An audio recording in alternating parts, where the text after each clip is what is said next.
உலகெங்கிலும் நடக்கும் முக்கிய நிகழ்வுகளை குறுஞ்செய்தி வடிவத்தில் தெரிந்து கொள்ள ஆதன் செயலியை டவுன்லோட் செய்யுங்கள். ஆதன் செயலியை டவுன்லோட் செய்ய டிஸ்கிரிப்ஷனில் உள்ள லிங்கை கிளிக் செய்யவும். தெய்வ வழிபாடுலாம் பண்ணணும் அப்படின்னு ஜாதகத்தெல்லாம் பார்த்து சில வேலாம் சொன்னாங்க. முன்னாடி ரொம்ப கொஞ்சம் சிரமமாக இருந்துச்சு. மேடம் சந்திச்சதுக்கு அப்புறம் அவங்க சில வழிமுறைகள்லாம் சொன்னாங்க. அதுக்கப்புறம் வந்து நல்ல மாற்றம் நடந்துச்சு. நினைச்சு பார்க்க முடியாத விஷயங்கள்லாம் நடந்துச்சு மேடம் சொன்னதுக்கு அப்புறம். கணிப்புகள் வந்து துல்லியமா இருந்தது. ஆமா, அதை வந்து கரெக்டா அவங்க என்னென்ன சொன்னாங்களோ அதை ஃபாலோ பண்ணணும். தாத்தா சொல்லுவார், கட்டத்தை பார்த்து ஜாதக கட்டத்தை பார்த்து உண்மையை சொல்லி நன்மையை செய் அப்படின்னு சொல்லியிருக்காரு. அதன்படிதான் நான் இன்றைய கால வரைக்கும் 20 வருஷமா செயல்பட்டு இருக்கிறேன். பொதுவா பாத்தீங்க அப்படின்னா நிறைய பேர் கோயில வந்து 6 விளக்கு போடும், பூசணிக்கால விளக்கு போடும், நிறைய பரிகாரம் வந்து சொல்லிக்கிட்டே இருப்பாங்க. அந்த பொது பலன் நான் சொல்லவே மாட்டேன், நான் வார பலனே சொல்ல மாட்டேன்.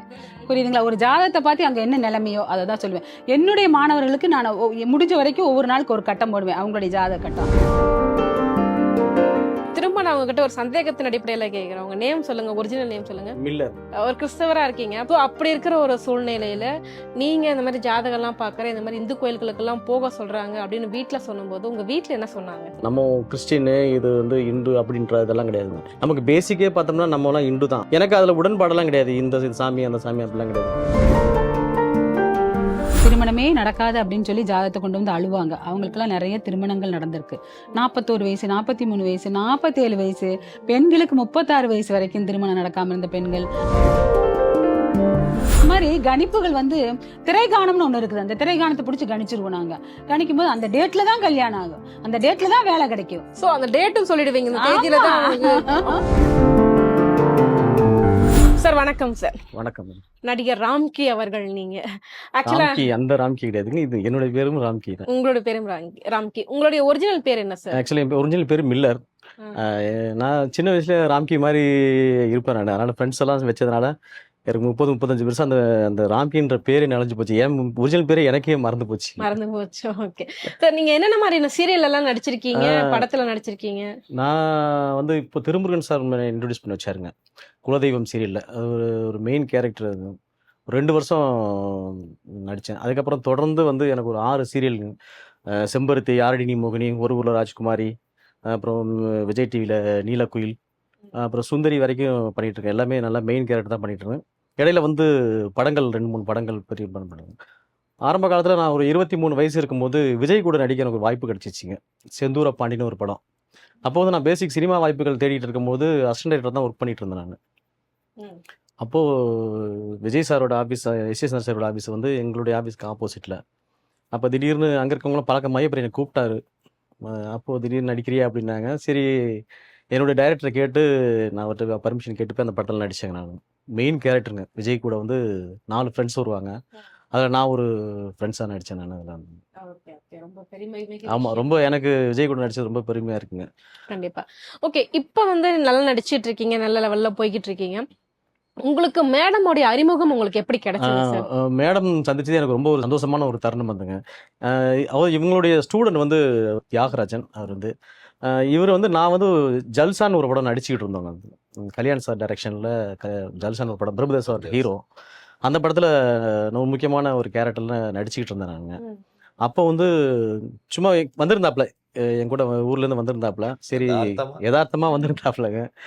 வந்ததில் ஒரு சீன் எடுத்துகிட்டு இருந்தாங்க. அப்போ போய் டைரக்டர்கிட்ட போய் சொன்னேன் நான், இது மாதிரி நம்ம நண்பர் வந்திருக்காப்ப சார், ஏதாவது தேவைப்பட்டா சொல்லுங்கள் அப்படின்னு. அவர் ஆளை பார்த்தோன்னே உடனே அந்த சீனில் போட்டு அதுலேயும் மெயினாக நடிச்சாருங்க. பிரதேபாவுக்கும் ஒருக்கெல்லாம் பயங்கர ஸ்ட்ரகிள், சண்டையெல்லாம் நடக்கும், வேற. அப்போ வந்து மேடத்தை பற்றி சொன்னாருங்க. இது மாதிரி மேடத்தை போய் பாருங்க அப்படின்னாங்க.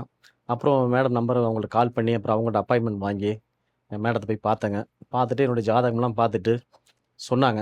சொன்னதுக்கு அப்புறம் தெய்வ வழிபாடெல்லாம் பண்ணணும் அப்படின்னு ஜாதகத்தெல்லாம் பார்த்து சில வேலாம் சொன்னாங்க.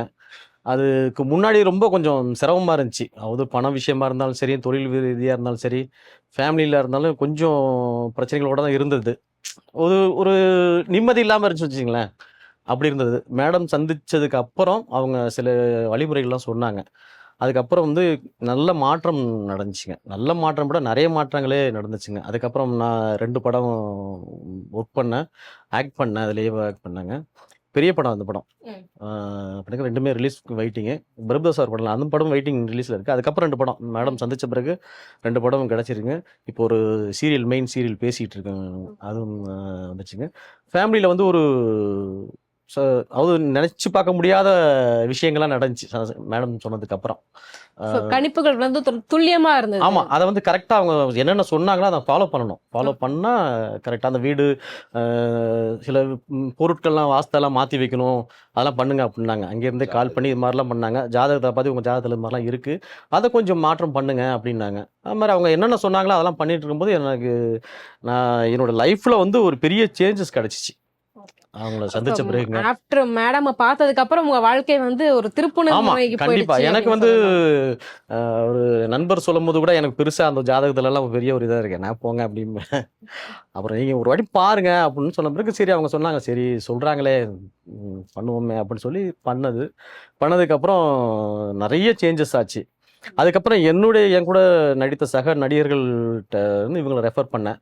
அவங்களும் மேடத்தை சந்திச்சு இது மாதிரி பண்ணாங்க. அவங்களுக்கும் நிறைய மாற்றங்கள் நடந்துட்டு இருக்கு. அவங்களும் என்கிட்ட பார்க்கும்போது ரொம்ப தேங்க்ஸுங்க மேடத்தை சொன்னதுக்கப்புறம் இப்போ எனக்கு வருமானம் இருக்கு, நிறைய ஷூட்டிங்லாம் வருது அப்படின்னு அவங்களாம் மேடத்தை பற்றி ரொம்ப பெருமையாக சொல்லுவாங்க. அதனால் நண்பர் மூலமாக மேடம் எங்களுக்கு வந்து கிடைச்சது ஒரு பெரிய ஒரு சந்தோஷமான ஒரு விஷயம். போன பதிவில் நானே சொன்னல, நிறைய பேர் 2-3 பேர் ஜாதகம் பார்த்தாங்க, நீங்க நடிப்பீங்கன்னு சொன்னேன். அவங்களே நம்பிக்கை இல்லாம தான் போனாங்க, அப்புறம் நடிச்சுட்டாங்க. இப்ப இன்னொருத்தர் இருக்கிறாரு திருச்செங்கோடுல, அவர் கூப்பிட்ட வரல, இன்னும் வருவார், அடுத்த பதிவுக்கு அவர் வருவாரு. அவர் நம்பவே இல்லை, சுத்தமாவே நம்பவே இல்லை. அப்புறம் அவர் நடிச்சுட்டு அவர் ஐயர் வேடம் போட்டு நடிச்சது போட்டோவெல்லாம் எனக்கு அனுப்புனாரு அந்த வாட்ஸ்அப்ல. அப்புறம் நான் சொன்னேன்ல அப்படின்னுங்கிட்ட, ஆமாங்க மேடம் நீங்க சொன்னப்ப நான் நம்பவே இல்லை, ஆனா எனக்கு நடிச்சு முடிச்சுட்டு வந்து தான் உங்ககிட்ட சொல்லணும்னு சொல்லிட்டு நான் அந்த போட்டோவெல்லாம் அனுப்புனேன்னு. கண்டிப்பா அடுத்த பதிவுக்கு அவர் வருவாரு. கண்டிப்பா. சோ இவருடைய ஜாதகத்தை நீங்க வாங்கி பாத்தீங்க, எப்படி இருந்தது இவரோட ஜாதகம் பார்க்கும்போது? என்னென்ன மாதிரியான பரிகாரங்கள்லாம் சொன்னீங்க? சோ அந்த மாதிரி ஒரு பொதுவான பரிகாரங்கள் சொன்னீங்க அப்படின்னா மக்களுக்கு யூஸ்ஃபுல்லா இருக்கும். இப்ப பரிகாரம் சொல்லலாம் சாமி, எப்படின்னா பொது பரிகாரம் சொல்ல முடியாது. பொது பரிகாரம் சொன்னோம்னா எல்லாரும் செய்ய ஆரம்பிச்சிட்டாங்கன்னா அவங்களுக்கு நெகட்டிவா காமிச்சிரும். ஒரு ஜாதகத்தை பார்த்து, அதாவது எங்க தாத்தா சொல்லுவார், கட்டத்தை பார்த்து, ஜாதக கட்டத்தை பார்த்து உண்மையை சொல்லி நன்மையை செய் அப்படின்னு சொல்லியிருக்காரு. அதன்படிதான் நான் இன்றைய கால வரைக்கும் 20 வருஷமா செயல்பட்டு இருக்கிறேன். புரியுதுங்களா? ஜாதகம் பார்க்கும்போது அப்போ அதுல யோகாதிபதினு ஒருத்தர் இருப்பாரு, திதி பகவான் ஒருத்தர் இருப்பாரு. இப்ப இவர் வந்து வளர்பறை அஷ்டமி திதியில பிறந்திருக்காருன்னு வைங்க. இவர் வந்து தேய்பிரை அஷ்டமி திதியில அந்த தெய்வம், அதாவது தேய்பிரை அஷ்டமி திதிக்கு யாரு உகந்தவர்? காலபைரவர். இவர் வளர்பிறையில பிறந்தாருன்னா தேய்வரை பிடிக்கணும். பிடிச்சு, இது எக்ஸாம்பிள் ஒரு இதுக்கு சொல்றேன் நான். அந்த மாதிரி பிடிச்சு வழிபாடு செய்யும் போது வளர்ச்சி நிலை எட்டுவாங்க, அதாவது உயர்ந்த நிலைக்கு போவாங்க, இருக்கும் நிலையில விட உயர்ந்த நிலைக்கு போவாங்க. அதே மாதிரி யோகாதிபதி கர்ணாதிபதி இந்த மாதிரி இருக்கிறாங்க. இவருக்கு வந்து திதி பகவானை கும்பிட சொன்னேன். ஏன்னா திதி பகவானை கும்பிட சொன்னா அவர் பரணி நட்சத்திரத்துக்காரங்களுக்கு துர்கை அம்மனை கும்பிட்டு அடுத்து அவங்க வளர்பிறை அஷ்டமி திதி அப்படிங்கும்போது தேய்பிரை அஷ்டமி திதியில காலபைரவர் கும்பிடும் போது ரொம்ப நல்லா இருக்கு. இப்போ ஒரு எக்ஸாம்பிள், ஒரு அஸ்வினி நட்சத்திரம்னா அடுத்து வர்றது பரணி நட்சத்திரம். அந்த பரணி நட்சத்திரம் யாரு? சுக்கிர ஓரையில ஒரு தெய்வ வழிபாடு எடுத்துக்கிட்டா, அது மாதிரி ஒவ்வொருடைய ஜாதக கட்டத்திலையும் ஒவ்வொருத்துக்கு தகுந்த மாதிரி தான் பரிகாரம் சொல்லணும். பொதுவா ஒரு பரிகாரம் சொல்லி எல்லாரும் செஞ்சாங்கன்னா நெகட்டிவ் ஆயிரும், அது அவங்களுக்கு சூட்டபிள் ஆகாது. ஒரு ஜாதகத்தை பார்க்கறோம், அவங்களுக்கு உண்டான பரிகாரத்தை சொல்றோம், அவங்களுக்கு சக்சஸ் கொடுக்கறோம், அவங்க வாழ்க்கையில வளர்ச்சி ஏற்படுத்துறோம். ஓஹோ, அப்படிதான் பொதுவா பாத்தீங்க அப்படின்னா நிறைய பேர் கோயில வந்து 6 விளக்கு போடு, பூசணிக்கால விளக்கு போடு, நிறைய பரிகாரம் வந்து சொல்லிக்கிட்டே இருப்பாங்க. அந்த பொது பலன் நான் சொல்லவே மாட்டேன், நான் வார பலனே சொல்ல மாட்டேன். புரியுதுங்களா? ஒரு ஜாதகத்தை பார்த்து அங்க என்ன நிலைமையோ அதை தான் சொல்லுவேன். என்னுடைய மாணவர்களுக்கு நான் முடிஞ்ச வரைக்கும் ஒவ்வொரு நாளுக்கு ஒரு கட்டம் போடுவேன், அவங்களுடைய ஜாதக கட்டம், அவங்க என்ன செய்யணுங்கிறது சொல்லுவேன். உங்களுடைய சனி பகவான், ஏன்னா தொழில்காரகன் சனி பகவான் எங்க இருக்காரோ அவருடைய தெய்வத்தை பிடிங்க. அந்த ஒண்ணு இல்ல, கும்பத்துல சனி பகவான் இருந்தா கொடுமுடியில இருக்கிற சந்தோஷ சனி பகவானை பிடிங்க அப்படின்னு சொல்லுவேன். இந்த மாதிரி அவங்கவுங்க ஜனன சனி பகவான் எங்க இருக்காரோ அந்தந்த கோவிலுக்கு போனாங்கன்னா அவங்க தொழில் விருத்தியாகும். நம்ம மாணவர்களுக்கு நான் அதுதான் சொல்லி தருவேன். நான் கூட உங்களுக்கு ஃபோனில் தான் கேட்டேன். நான் வந்து ஜென்ரலாக என்னுடைய பிறந்த ராசி நட்சத்திரம் சொன்னேன். சொல்லுங்கள் மேம், அப்படிலாம் பார்த்தா ஜென்ரலாக சொன்னால் உங்களுக்கு நல்லா இருக்காது சார், நீங்கள் வந்து உட்காருங்க, உங்களுக்கு எல்லாமே நான் பிரித்து உங்களுக்கு சொல்லிடுறேன் அப்படின்னாங்க. அதுக்கப்புறம் என்னுடைய ராசி விருச்சிக ராசி கேட்ட நட்சத்திரம், அது அப்படிலாம் சொன்னேன் நான் அவங்கள்ட்ட. அப்படிலாம் சொல்ல முடியாது சார், நான் ஜென்ரலாக சொன்னால் உங்களுக்கு வந்து அது பலிக்காது, அது எப்படி இருக்குன்னு சொல்ல முடியாது அப்படின்னு சொன்னாங்க. நீங்கள் வந்தீங்கன்னா தான் நான் ஜாதகம் கணிக்க முடியும் அதுக்கப்புறம் தான் போய் பார்த்து இது பண்ணோம். எதுவுமே அதுக்கப்புறம் தான் எனக்கு நம்பிக்கைன்னு ஒன்று வந்துச்சு. கண்டிப்பாக. சோ உங்களுக்கு என்ன மாதிரியான பரிகாரங்கள் சொன்னாங்க? எந்த கோயிலுக்குலாம் நீங்க போயிட்டு வந்தீங்க? நான் வந்து கும்பகோணம் எங்கள் கோயிலுக்குலாம் போயிட்டு வந்தேங்க. ஒரு 4-5 கோயிலுக்கு போயிட்டு வந்தேன். நவக்கிரக கோயிலுக்கு மொத்தமா போயிட்டு வர சொல்லிட்டேன். அவர்கிட்ட 4 கிரகம் சூப்பரா வேலை செய்யுது அவருடைய ஜாதகத்துல. அதனால அந்த கும்பகோணத்துல இருக்கிற 9 கோவிலுக்கும் போயிட்டு வாங்க போயிட்டு வந்தாங்க. அப்புறம் நண்பர்கிட்ட வந்து கொடுமுடி அங்கே போயிட்டு அங்கே வந்து அந்த பரிகாரங்கள்லாம் அங்கே பண்ணோம். பொதுவாவே கொடுமுடி கோயில் வந்து பரிகார ஸ்தலம். யாரு போய் கால் மிதிச்சிட்டு வந்தாலும் ரொம்ப நல்லா இருக்கு. கொடுமுடிங்கிற ஒரு கோவில். அந்த கோவில்ல அந்த அந்த வன்னிமரம் மிக பழமையான வன்னிமரம். நான் இன்னைக்கு காலையில கூட ஒரு ஷார்ட்ஸ் போட்டிருக்கேன். அந்த வன்னிமரம் வந்து 3000 ஆண்டு பழமையான கோவில்.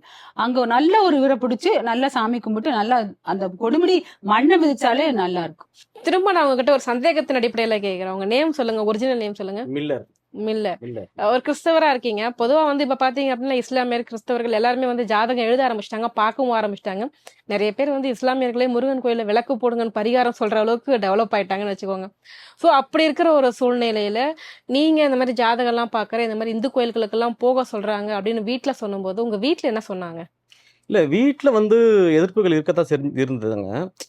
எனக்கு என்னன்னா, எனக்கு இந்த நம்ம கிறிஸ்டின்னு இது வந்து இந்து அப்படின்ற இதெல்லாம் கிடையாதுங்க.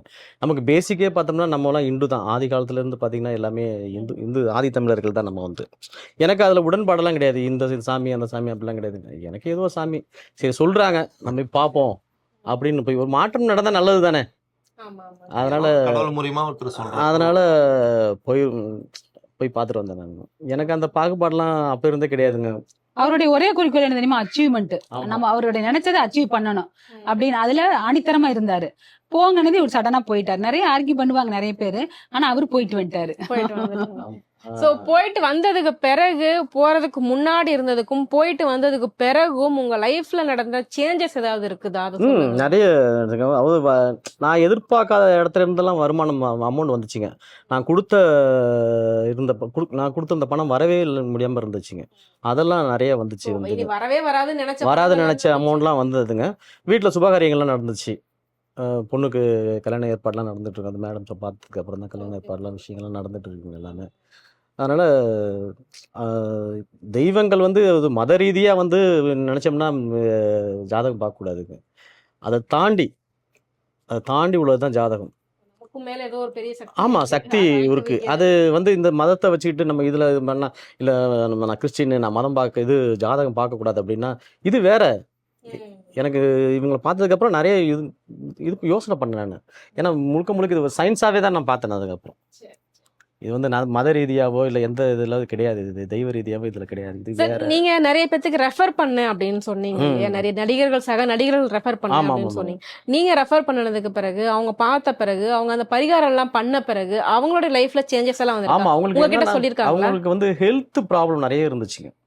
ஹெல்த் ப்ராப்ளம்லாம் நிறைய எல்லாமே சால்வ் ஆயிடுச்சு அவங்களுக்குலாம் நிறைய. ஏன்னா எல்லாமே ஓரளவுக்கு 40 தாண்டினாலே எல்லாமே ஒரு ஏஜ் பர்சன் தானே இந்த காலத்துலங்க. அதனால அவங்களுக்கு அந்த ஹெல்த்து நல்லா இருந்துச்சுன்னா இது போகிறாங்க. அதுக்கப்புறம் படம் புக் ஆச்சு. சீரியல் நடிச்சிட்டு இருக்கும்போது படமும் புக் ஆச்சு அப்படின்னாங்க. என்ன சார் படம் எதுக்கு கிடைக்காதான்னு நினச்சிட்டு இருந்தாங்க. அவங்களுக்கு படங்களும் புக் ஆச்சுங்க. மேடம் தெரிஞ்ச பிறகு ஒரு நடிகருக்கு அதானே வேணும், ஹெல்த்தும் வேணும், வேற ஏதாவது இதோட ப்ரொமோஷன். சீரியல் நடிகரா இருந்து சினிமா நடிகரா போறது ஒரு விஷயம் இல்லைங்களா? அதெல்லாம் வாக்குப்பளிப்புன்னு ஒண்ணு வேணுங்கம்மா. அம்மாட்ட இருக்கு. வாக்குப்பளிப்புன்னு ஒண்ணு வேணும், அது அம்மாட்ட இருக்கு. நானும் இப்ப என் லைஃப்லயே நான் சொல்றேன்ல, சினிமானா என்னன்னு தெரியாது. யாரோ ஒருத்தர் இவர் மூலியமா நான் இன்னைக்கு சினிமாவுக்கு வந்து இன்னைக்கு நான் 4 படம் பண்ணியிருக்கேன். இன்னைக்கு சினிமா நண்பர்கள்லாம் இன்னைக்கு பழக்கமாயிருக்காங்க. இன்னைக்கு இவரே வந்து உட்காந்து சொல்றாருன்னா இது ஒரு மத ரீதியான்றது வேற.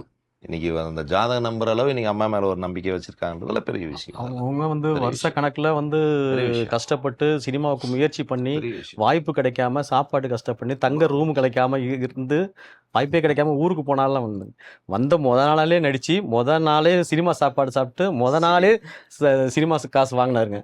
அடுத்த நாளே சீரியல் புக் ஆச்சுங்க. அடுத்த நாளே சீரியல் புக் ஆச்சுங்க. ஜி தமிழ் ரெட்டை ரோஜா சீரியல்ல அடுத்த நாளே சீரியல். அதில் ஃபுல்லா பிஸி. அடுத்த அப்படியே போனோன்னா அங்கே கொடுமுடியில் மாஸ்டர் மகேந்திரன் ஷூட்டிங். நான் தான் சொன்னல, மெடிக்கல் மிராக்கல் மாதிரி மிராக்கல் அம்மாவோட வாக்குப்பளிப்பு. அது எப்படி எனக்கே இன்னும் நம்ப முடியல. நான் தான் நடிகர் ஆயிருக்கேனா ஏதோ நடிச்சிருக்கேனான்றது எனக்கே தெரியல. அந்த மாதிரி திருமணங்கள் நிறைய திருமணங்கள் வந்து திருமணமே நடக்காது அப்படின்னு சொல்லி ஜாதகத்தை கொண்டு வந்து அழுவாங்க. அவங்களுக்கெல்லாம் நிறைய திருமணங்கள் நடந்திருக்கு. 41 வயசு, 43 வயசு, 47 வயசு, பெண்களுக்கு 36 வயசு வரைக்கும் திருமணம் நடக்காம இருந்த பெண்கள் எல்லாமே இந்த தியாகு தான் கூட்டிட்டு வந்தா. அப்படி எப்படி கூட்டிட்டு வந்தா அப்படின்னா, ரெஃபர் பண்றேன் ஆமா எல்லாத்துக்கும் ரெஃபர் பண்ணார். அவங்களுக்கு எல்லாருக்குமே திருமணம் நடந்துச்சு. அது ரொம்ப பெரிய சரி, மிராக்கிள். அப்படியே நீ நல்லா இருமான்னு சொல்லுங்க ஒரு வார்த்தை. இல்லைங்க நான் நல்லா இருக்கிறேன். நம்ம யாரும் பெற்று பெறுவாள் வாழ்க. நன்றி நன்றி. நம்ம நல்லா இருக்கிறப்போ ஒருத்தர் கஷ்டப்பட்டு பாருங்க அவங்கள்ட்ட என்ன ஒரு நேரங்காலம் அவங்க சொல்லுவாங்க, அதுக்குள்ள நடக்கும். அவங்க சொல்ற வழிபாடு பரிகாரங்கள் நீங்க செய்யுங்க. 47 வயசுல ஒரு பையன் வந்து தியாகிட்ட அழுது அவர் ஜாதகத்தை வாங்கி என்கிட்ட கொடுத்தாரு. அப்ப பாத்தீங்கன்னா ஒரு 90 நாள் தான் ஒரு பரிகாரம் சொன்னேன் நானு, செஞ்சாரு அவரு. ஆனா ஆத்மாத்மா சொன்னதை செய்யணும், நம்பி செய்யணும். நடராஜர்னா என்ன, நம்பிக்கை தான் நடராஜர். நம்பி செய்யும் பட்சத்துல கண்டிப்பா நடக்கும். அந்த 47 வயசு பெண் கல்யாணம் நடந்துச்சுப்பா. 47 வயசு பையனுக்கு 39 வயசு பெண்ணு தியாகதான் எல்லாம் முடிச்சு வச்சாரு. அவர் ஜாதகம் 2 ஜாதகம் நம்மகிட்ட அவர் தான் கொண்டு கொடுத்தாரு. ஆமா. அது மாதிரி கல்யாணங்கள் நிறைய பண்ணி வச்சிருக்கிறோம். அதாவது நடக்கவே நடக்காதுன்னு தாய் நினைப்பா, தகப்பன் நினைப்பா. அப்படி ஜாதகத்தை கொண்டு வந்து விரக்தியா கொடுப்பாங்க. அப்படி எல்லாம் சொல்லாதீங்க. நாங்க ஒரு 2 குரூப் ஆரம்பிச்சிருக்கோம். குரூப்ல அட்மின் அவர் தான். பாத்தீங்கன்னா அந்த குரூப்ல எல்லாமே வரும். என்னென்ன வருதுன்னா, நாங்க நடக்காதுன்னு நினைச்சோம் நடக்குது, இது பூமி பிரச்சனை தீர்வு கிடைக்காதுன்னு நினைச்ச தீர்வு கிடைச்சது. இந்த மாதிரி ஒரு பதிவுக்கு தான் அதுல வந்துட்டே இருக்கும். அவர் தியாகு தான் பார்த்துட்டு இதுக்கு சாட்சி இங்க இருக்காரு பாருங்க நடிகர். இது நம்ம சொல்லணும்ல, அவரு என்ன தான் சொன்னல வர்றாருங்க, அவரு நம்மளுக்காகவே வந்து சொல்லணும்னு வந்துட்டாரு. சோ திருமணம் எல்லாம் நடக்கவே நடக்காது அப்படின்னா அந்த கர்மா தான் காரணம் அப்படின்னு சொல்லுவாங்க. கர்மா தான் காரணம். அந்த கர்மாவை கழிக்கணும்பா. கழிக்கணும்னு நான் சொன்னா கழிக்கணும். அவங்க அது கழிக்காம விட்டா அது கல்யாணமே நடக்காதுதான், தவணையாவே போயிட்டு இருக்கும். ஒரு பையனுக்கு 70 பொண்ணு பார்த்தாங்க. இந்த வருஷம் நீ முயற்சி மட்டும் தான் பண்ணுவேன், கல்யாணமே நடக்காதுன்னு சொன்னேன். அவன் கோவிச்சுட்டு போயிட்டான். ஒரு 2 மாசம் கழிச்சு, அம்மா நான் நீங்க சொன்ன மாதிரி தான் நடந்துச்சு, அந்த கல்யாணம் நடக்கல, முயற்சி மட்டும் தான் நடந்துச்சு, எப்பதான் எனக்கு கல்யாணம் பண்ணும் ஆகும் அப்படின்னு நீங்க கரெக்டா கணிச்சு சொல்லுங்கன்னு. இன்னும் 2 வருஷம் ஆகுது. 2 வருஷம் கழிச்சு தான் ஆச்சு. அந்த மாதிரி கணிப்புகள் வந்து திரைகாணம்னு ஒண்ணு இருக்குது. அந்த திரைகாணத்தை பிடிச்சி கணிச்சிருவோம் நாங்க. கணிக்கும் போது அந்த டேட்ல தான் கல்யாணம் ஆகும், அந்த டேட்ல தான் வேலை கிடைக்கும். சோ அந்த டேட்டும் சொல்லிடுவீங்க, இந்த தேதியில தான் அவங்களுக்கு. அப்படிங்களா? டேட் இந்த டேட்ல உனக்கு கல்யாணம் ஆகுனா ஆகும், இந்த டேட்ல உனக்கு கல்யாணம் ஆகாதுன்னா ஆகாது, இந்த வருஷம் ஆகுமா ஆகும், இந்த வருஷம் ஆகாதா ஆகாது, கிளீனா சொல்லிடுவோம் நாங்க. இப்ப பாத்தீங்கன்னா அரசு வேலைக்கு பாத்தீங்கன்னா 30,000 40,000 விவி போயிருக்கு. அது எல்லாருக்கும் அப்படிதான். இந்த டேட்ல வேலை கிடைக்குமோ கிடைக்கும், இல்லைன்னா இல்லதான். நீங்க கவலைப்படுவீங்க, இதுக்காக நான் சொல்ல மாட்டேன். உங்க கட்டத்துல என்ன இருக்கோ அதான் சொல்லுவேன் நான். வெளிப்படையா சொல்லிட்டா பிரச்சனையே கிடையாது. நிறைய ஜோதிடர்கள் நம்ம சொல்ல சூஸ்தகமா சொல்லுவாங்களா, நமக்கு அது புரியாது. ஓ ஏதோ சொல்றாங்க போல அப்படின்னு நினைச்சுப்பாங்க. கண்டிப்பா வெளிப்படையா பேசுறதும் வந்து ஒரு பெரிய விஷயம் தான். கண்டிப்பா மேடம், நிறைய பேர் வந்து வாழ வச்சிட்டு இருக்கீங்கன்னு தான் சொல்லணும். நிறைய இந்த கலைகளை கத்து கொடுத்து, நிறைய பேருக்கு ஒரு வருமானத்தை ஈட்டி கொடுத்து, நிறைய பேருக்கு பரிகாரம் சொல்லி, நிறைய பேர் வாழ்க்கையில திருப்பு முனைகளை ஏற்படுத்தி அது ஒரு தொண்டாவே நீங்க செஞ்சிட்டு இருக்கீங்க. கண்டிப்பா உங்களுடைய இந்த சேவை வந்து தொடரணும், நிறைய மக்கள் உங்களால பயன்பெறணும். வாழ்த்துக்கள் மேடம். எங்க கேள்விகளுக்கு சிறப்பா பதில் சொன்னீங்க. நன்றி.